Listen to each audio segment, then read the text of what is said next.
Hi parents. If you clicked on this video, there's a chance something just happened. Maybe your child had a meltdown. Maybe you lost your patience.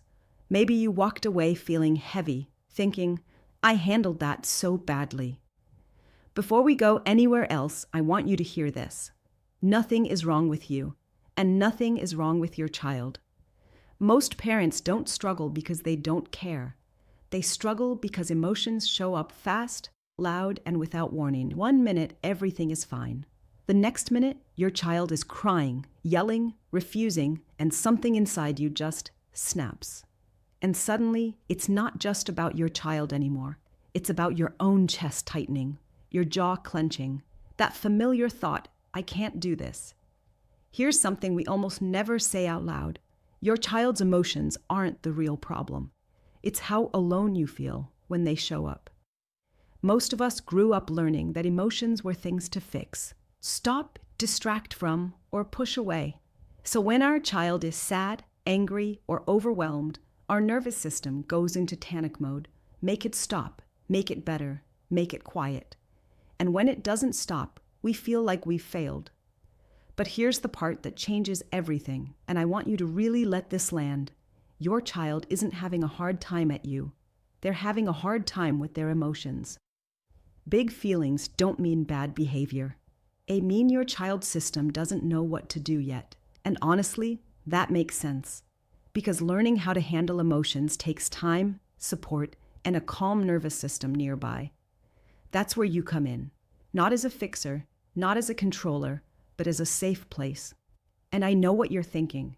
How can I be a safe place when I'm barely holding myself together? That question alone tells me something important. You're not a bad parent. You're a tired one. Emotional connection doesn't start with perfect words. It starts with presence. Sometimes that looks like sitting nearby, saying very little, and letting the storm pass.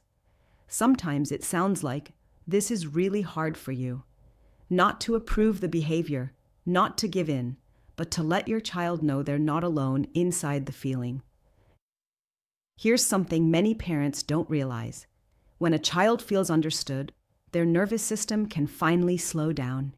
And when that happens, learning becomes possible. Not because you forced it, but because safety came first. If you've been telling yourself, I should be calmer, I should know how to handle this by now, I shouldn't get so triggered, please pause. You were never taught how to stay regulated while someone else was falling apart. You were learning this in real time, under pressure, with someone you love deeply. That is not failure. That is growth. Calm doesn't come from controlling emotions. It comes from understanding them, and connection always comes before correction. So the next time your child's emotions feel like too much, and you feel that familiar wave of panic or shame, take one breath. Not to calm them, not to fix the moment, just to remind yourself, I don't have to solve this right now. You're allowed to go slowly. You're allowed to learn, and you're allowed to be human in this. You and your child are learning emotions together, and that's exactly where change begins. I'm here with you.